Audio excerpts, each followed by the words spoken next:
Hello दोस्तों, एक बार फिर से स्वागत है आपका आरंभ स्टडी पॉइंट में। आज हम पढ़ने वाले हैं क्लास 7 पॉलिटी का यह छठा अध्याय है, मीडिया और लोकतंत्र। मीडिया और लोकतंत्र। तो चलिए देखते हैं क्या है इसमें। पीटीबीसी बुक है और बिहार सरकार के द्वारा जो बुक चलाया जाता है वही बुक है, ये आप जान भी रहे हैं।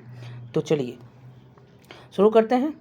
लिखा गया है कि आपने वर्ष 2008 में कोसी के बड़े इलाके में आई विनाशकारी बाढ़ के विषय में सुना होगा। यह खबर आपको किन किन माध्यमों से पता चला? क्या आपके कोई रिश्तेदार, परिचित अथवा मित्र इससे प्रभावित हुए थे? उनके हालचाल आपको किस माध्यम से प्राप्त हुए थे? ये कोसी के बड़े इलाके में देख सकते हैं बाढ़ की स्थिति को यहाँ पर पेपर के माध्यम से बताया जा रहा है।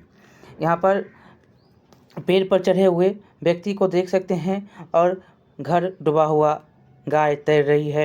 यहाँ पर जो है टेलीविज़न से समाचार सुना जा रहा है। ये सब क्या माध्यम है। तो आप जब इन प्रश्नों का उत्तर तैयार करेंगे तो संचार माध्यमों की एक सूची आपके हाथ में होगी। समाज में विचारों एवं खबरों के आदान प्रदान का माध्यम या साधन मीडिया कहलाता है। क्या कहलाता है? मीडिया। तो समाज में विचारों, खबरों के आदान हमारे पास आएगा, किसी और के पास जाएगा, तो ये जो है आदान प्रदान के माध्यम को ही हम क्या कहते हैं? इस साधन को ही हम मीडिया कहते हैं। ठीक है। समाचार पत्र, पत्रिकाएं, radio, television TV channel, phone, fax, mobile, internet इत्यादि संचार माध्यमों के विभिन्न रूप हैं जिनकी पहुंच देश विदेश के जन समूहों तक होती है। इसलिए इन्हें जनसंचार माध्यम या मास मीडिया कहते हैं। इसको क्या कहते हैं? जनसंचार माध्यम या मास मीडिया के नाम से भी जानते हैं। क्यों कहते हैं जनसंचार? क्योंकि समाचार पत्र, पत्रिकाएं, रेडियो, टेलीविज़न इत्यादि बहुत सारे माध्यम होते हैं जिनकी जो है पहुंच देश विदेश के जन समूहों तक। आज यहाँ बैठे हैं तो अमेरिका की बातों को हम टीवी पर देख रहे हैं। आज हम कुछ कर रहे हैं या आप कुछ कर रहे हैं तो वो किसी और के माध्यम से जो है मोबाइल के माध्यम से वीडियो बनाकर भेजा जा रहा है, यूट्यूब पर, अन्य जो है माध्यमों से, फेसबुक पर, टेलीग्राम पर, अन्य माध्यम से। तो ये कैसे हो रहा है? यही जो है, अगर ये सब हो रहे हैं, जनसमूहों तक पहुंच रही है हमारी और आपकी बातें, तो ये कहलाती हैं जनसंचार का माध्यम या मास मीडिया। ठीक है। अब देखिए यहाँ पर मीडिया अंग्रेजी शब्द मीडियम से लिया गया है और मीडियम का अर्थ क्या होता है? माध्यम। मीडियम का अर्थ क्या होता है? माध्यम। और मीडिया किससे बना है? तो अंग्रेजी शब्द मीडियम से। तो चलिए आगे देखिए। इस पाठ में हम सब मिलकर संचार माध्यमों के बारे में अपनी समझ बनाने की कोशिश करेंगे। हम देख पाएंगे कि मीडिया हमारे रोज़मर्रा के जीवन और समाज को किस तरह से प्रभावित करती है। तो चलिए शुरू करते हैं। मीडिया के तकनीक में बदलाव। आज के दौर में संचार माध्यम हमारी ज़िंदगी के महत्वपूर्ण अंग बन गए हैं। अखबार, मोबाइल, टीवी के बिना रोज़मर्रा के जीवन की कल्पना भी नहीं कर सकते। मोबाइल और इंटरनेट का व्यापक उपयोग हाल ही में शुरू हुआ है। जनसंचार माध्यमों के लिए प्रयोग में आने वाली तकनीक निरंतर बदलती रहती है। बहुत समय पहले कबूतर उड़कर, तुरही बजाकर, डुगडुगी बजाकर या ढोल पीटकर संदेश पहुंचाने की प्रथा थी। आज भी कई गांवों में और शहरों में लाउडस्पीकर द्वारा दूर जो है सूचनाएं दी जाती हैं। संदेश पहुंचाने की यह प्रथा तकनीक के विकास के साथ साथ बदलती गई। बदलते हुए तकनीक का प्रभाव कि आज अखबार, टीवी, रेडियो के जरिए खबरों और सूचनाओं को बहुत कम समय में लाखों लोगों तक पहुंचाया जा रहा है। कई बार घटनाओं का विवरण, लोगों के बातचीत एवं दृश्य का प्रसारण जो है सीधे घटना स्थल से किया जा रहा है। अब कोई भी घटना देखते हैं तो यहाँ पर देख सकते हैं कि कैसे पहले किया जाता था। अभी देख रहे हैं डायरेक्ट टीवी पर यहाँ पर रिकॉर्डिंग हो रहा है और आपके टीवी पर पहुँच रहा है। तो सीधा प्रसारण जो है अब हो रहा है।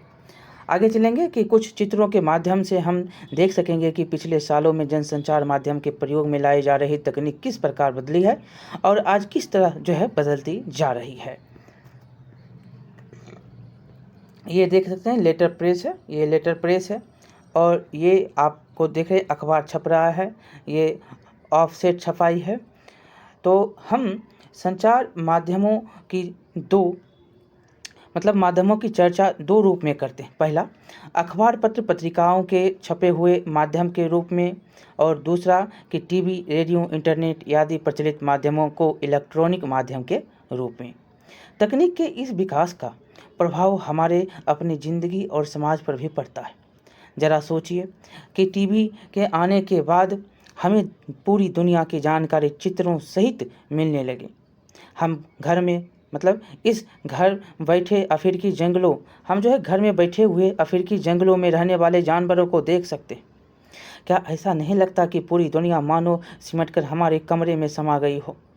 कुछ वर्षों पूर्व तक हम सभी 10वीं से 12वीं का परीक्षाफल देखने के लिए सुबह के समाचार पत्र का इंतजार करते थे। अब जो है परीक्षाफल की घोषणा होते ही हम इंटरनेट के माध्यम से अति शीघ्र अपना परीक्षाफल देख लेते हैं।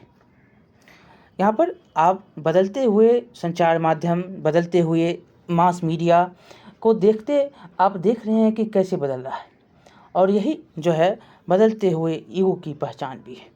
देखिए, आप पाँच ऐसे खबरों की सूची बनाइए जो भारत के किसी अन्य राज्यों, बिहार को छोड़कर की है, और जिनकी जानकारी आप टीवी से प्राप्त हुई है।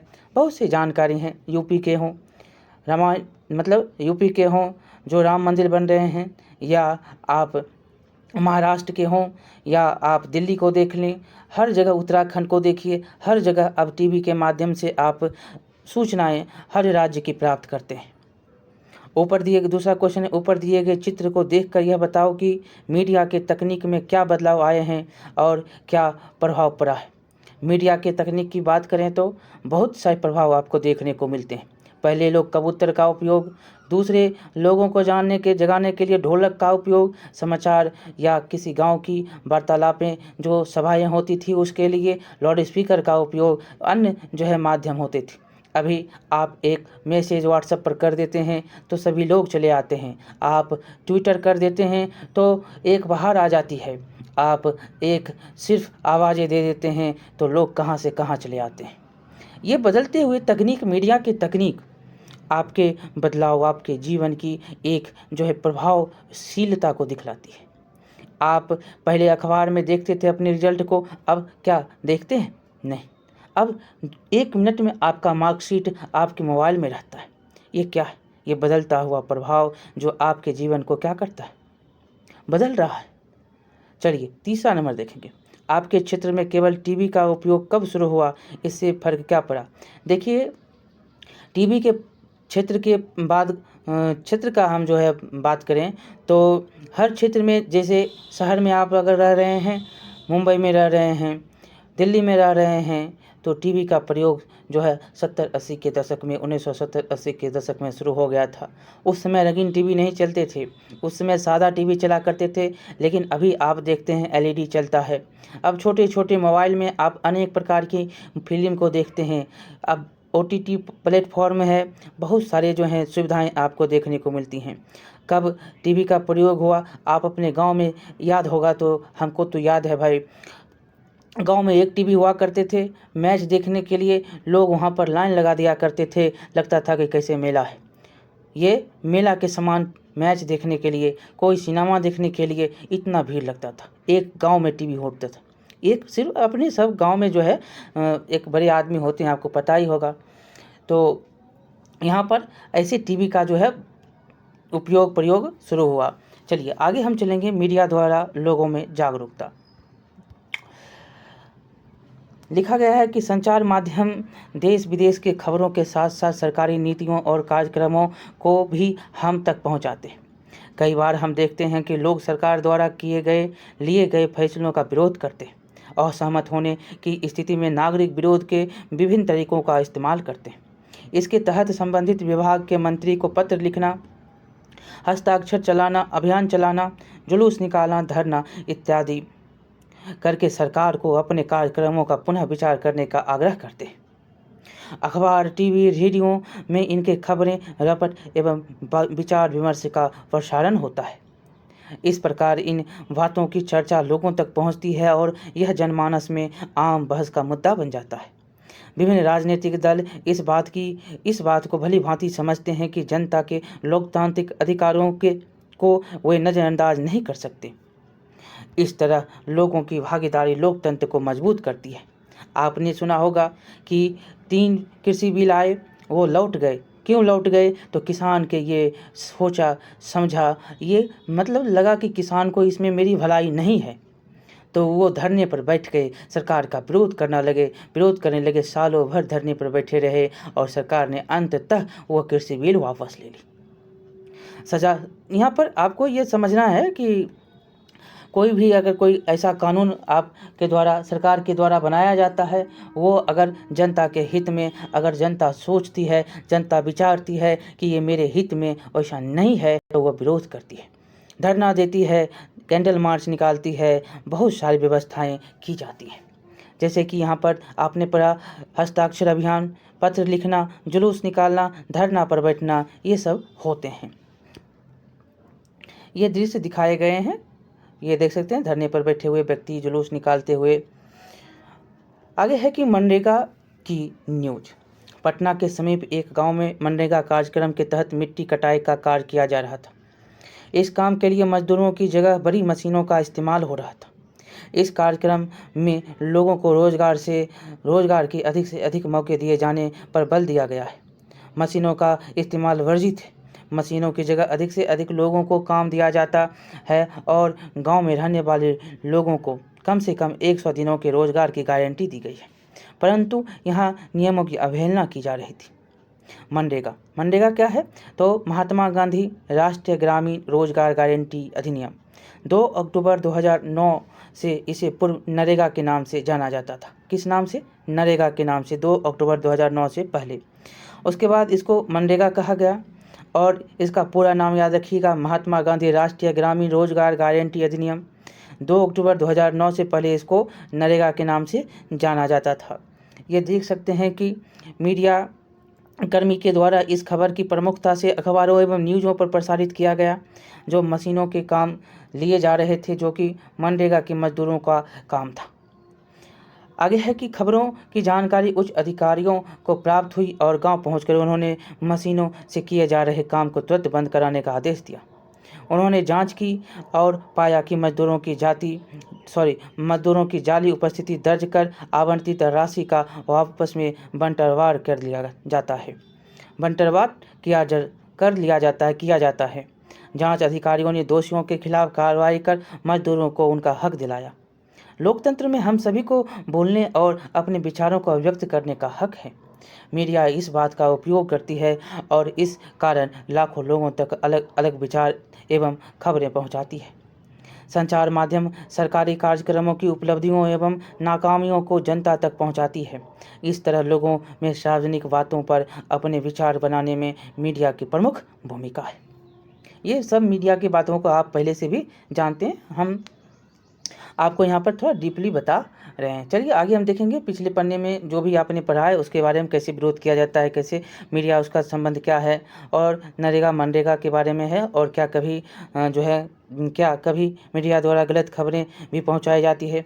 तो अभी हाल ही की घटनाओं में देखा होगा कि तमिलनाडु के केस में एक यूट्यूबर मनीष कश्यप के द्वारा कुछ ऐसी बातें फैलाई गई जिसके कारण उनको जेल जाना पड़ा। ये मीडिया के द्वारा जो कुछ बातें ऐसी वैसी फैलाई जाती है जिससे जन माध्यम के वो दुरुपयोग का यहाँ पर मामला सामने आता है। तो ऐसे कुछ लोगों के माध्यम से अगर किया जा रहा है तो ये कानूनन अपराध होता है। तो मीडिया के द्वारा कोई गलत चीज़ फैलाई जा रही है तो उस पर जो है कार्रवाई की जाती है। देखिए खबरों की समझ नीचे दी गई जो है, एक ही विषय वस्तु पर 2 विभिन्न खबरें दी गई है पढ़ने के लिए। कहता है आप जब पढ़ते हैं तो आपको लगता है कि इसकी कुछ भाव जो हैं वही हैं लेकिन शब्द अलग अलग होते हैं।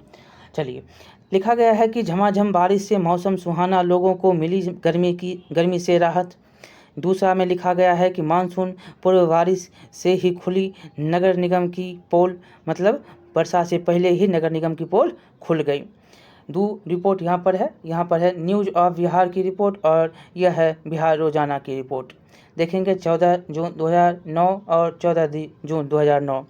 देखिए पहला में क्या है, तो सामान्यतः 14 जून के आसपास बिहार में मानसून प्रवेश होता है, परंतु मानसून आने के पूर्व ही झमाझम बारिश और ओलावृष्टि से पिछले कुछ दिनों से तपिश झेल रहे लोगों को काफ़ी राहत मिली। दिन में एकाएक काले काले बादल मंडराने लगे, आकाश में बिजलियां चमकने लगी, बादलों की तेज गरज सुनाई देने लगी और फिर तेज हवा और ओले के साथ बारिश होने लगी। इससे लोगों को गर्मी से निजात मिली, साथ ही मौसम सुहावना हो गया। बारिश से तापमान में भी काफ़ी गिरावट देखने को मिली। हालांकि मौसम के बिगड़ते मिजाज ने तबाही भी खूब मचाई। कई लोग बारिश में भीगते नजर आए। सड़कों पर व आवासीय कॉलोनियों में कई पेड़ गिर गए, जिसके कारण आवागमन बाधित हो गया। दूसरा रिपोर्ट देखेंगे उसी दिन का, तो पानी की 2 बूंद में ही खुली नगर निगम की पोल। लाखों करोड़ों रुपए खर्च किए जाने के बावजूद कुछ देर ही बारिश में ही सड़कें गली मोहल्ले में झील सा नज़ारा है। यह थोड़ी देर के लिए हुई बारिश के बाद का नज़ारा है। नगर के लोग डर गए हैं कि अभी तो पूरी बरसात बाकी है। जब हल्की बारिश में यह हाल है तो सावन भादों में क्या होगा। बारिश के कारण कई सड़कों पर जाम की स्थिति भी बन गई। मोहल्ले में नाला का गंदा पानी भी उफनकर सड़कों पर फैल गया। हर साल नगर निगम की ओर से सड़कों की सफाई व छोटे बड़े नालों की उगाही पर जनता के करोड़ों रुपए खर्च होते हैं, पर आम नागरिकों की दुर्गति में कोई कमी नहीं आ रही है। थोड़ी बारिश में ही नाले का गंदा पानी व मलमूत्र भी फैल जाता है। मुख्य सड़कों की कौन कहे, गली मोहल्ले की सड़कें भी बारिश व नाले के गंदे पानी से वजा रही है। ये दो, एक नगर निगम की बातें कर रहा है, एक आसमान और मौसम की बातें कर रहा है, और एक विधि व्यवस्था की बातें कर रहा है, तो एक आपके जनजीवन के बारे में बातें कर रहा है। तो यहाँ पर हमने दोनों में अंतर आपको बता दिया। आगे चलिएगा। देखिए खबरों के महत्व को समझते हुए जरूरी है कि खबरें संतुलित हों। एक तरफा खबरें हमें किसी भी विषय की सही समझ कायम करने नहीं देती। इन दोनों खबरों को 2 अलग अलग तरीकों से लिखा गया है। अलग अलग पहलुओं पर ध्यान दिया गया है। हमें किसी भी खबर को पढ़ते हुए हमें छूटे हुए पहलुओं पर भी ध्यान देना चाहिए। पाठक अपनी स्वतंत्र राय कायम कर सके, इसके लिए जरूरी है कि खबरों के गुण दोषों पर विचार करते हुए पढ़े। इस तरह जिन पहलुओं की प्रमुखता नहीं दी गई हो वह ध्यान में आ जाती है। संचार माध्यम एक स्वस्थ लोकतंत्र को आकार देने में महत्वपूर्ण भूमिका निभाता है। हम संचार माध्यम के द्वारा ही देश दुनिया की सभी जानकारियां पाते हैं। आजकल संचार माध्यम और व्यापार का घनिष्ठ संबंध होने से प्रायः संतुलित रिपोर्ट का प्रकाश में आना कठिन है। हमारी सोच और विचार को प्रभावित करने में मीडिया की प्रमुख भूमिका को देखते हुए हमारे लिए यह जरूरी है कि हम दी जा रही खबरों का विश्लेषण करें और इस विश्लेषण के लिए अपने आप से कुछ प्रश्न कर इस रिपोर्ट से कौन सी जानकारी देने की कोशिश की गई है कि कौन सी जानकारी छोड़ दी गई है, इसे समझने की कोशिश करें। अब हम आगे पढ़ेंगे मीडिया का ध्यान किन बातों पर। देखिए किन घटनाओं पर ध्यान केंद्रित किया जाए, इससे भी संचार माध्यमों की महत्वपूर्ण भूमिका रहती है। कुछ खास विषयों पर ध्यान केंद्रित करके संचार माध्यम हमारे विचारों, भावनाओं और कार्यों को प्रभावित करते हैं। हमने इस पाठ में मनरेगा कार्यक्रम की एक घटना के बारे में पढ़ा। इस घटना में हम मीडिया की प्रभावकारी भूमिका को देख सकते हैं। मीडिया की पहल के कारण हमारा ध्यान इस विषय पर गया और लोगों को मनरेगा कार्यक्रम की विशेषताओं के बारे में जानकारी भी मिली। यहाँ पर देख सकते हैं कि कोसी के विनाशकारी बाढ़ है, ब्रेकिंग न्यूज़। यहाँ पर दिल्ली में कमिश्नर साहब का कुत्ता मिला, ये सब न्यूज़ चलते रहते हैं। आगे लिखा गया है कि ऊपर दिए गए खबरों में से कौन सी खबर हमारे जीवन से ज़्यादा जोड़ती है, तो बाढ़। क्या है? बाढ़। आगे चलेंगे। कई बार ऐसी घटनाएं हो जाती है जब संचार माध्यम उन विषयों पर हमारा ध्यान केंद्रित कराने में असफल रहते हैं। जो हमारे आम जनजीवन के लिए काफ़ी महत्वपूर्ण है। उदाहरण के लिए गरीबी रेखा से नीचे रह रहे व्यक्तियों को मूलभूत सरकारी सुविधाएं मुहैया कराना हमारे राज्य की एक बड़ी चुनौती या समस्या है। राज्य भर में हजारों लोग इन मूलभूत सुविधाओं से वंचित रह जाते हैं। फिर भी संचार के माध्यम इस विषय पर बहुत कम ही चर्चा करते हुए दिखाई देते हैं। वहीं दूसरी ओर चर्चित व्यक्ति, सिनेमा, खेल इत्यादि विषयों को प्राथमिकता दी जाती है। कुछ बातों पर मीडिया का ध्यान होता है और कई जरूरी समस्याओं पर ध्यान नहीं दिया जाता। हमारे विचारों का प्रभावित करने में मीडिया की प्रमुख भूमिका होती है। इस कारण प्रायः यह कहा जाता है कि संचार माध्यम द्वारा तय किया जाता है कि कौन से सामाजिक मुद्दों को महत्वपूर्ण माना जाए।